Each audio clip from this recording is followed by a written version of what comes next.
Hello' everyone, good morning. ৰাতিপুৱা শুই উঠি আজি ভাবিলোঁ খালী পেটত হালধিৰ ৰস খাওঁ। ৰাতি হালধিখিনি থেতালি বাতিটোত থৈ দিছিলোঁ। এতিয়া চাকি লৈছোঁ, লগত এড কৰিম মৌজোল এচামুচ। ৰাতিপুৱা খালী পেটত এনেদৰে হালধিৰ ৰস খাব লাগে, খুবেই উপকাৰী হয়। ই আমাৰ শৰীৰত এণ্টিবায়'টিক হিচাপে কাম কৰে, লগতে তেজ পৰিষ্কাৰ কৰে।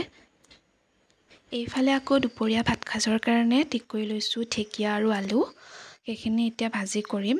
ঢেকীয়া খাই কোনে কোনে ভাল পায় জনাবচোন। ভাজি হৈ গ'ল আৰু মই কুকাৰত দালি আৰু বিলাহী মাৰি লৈছিলোঁ।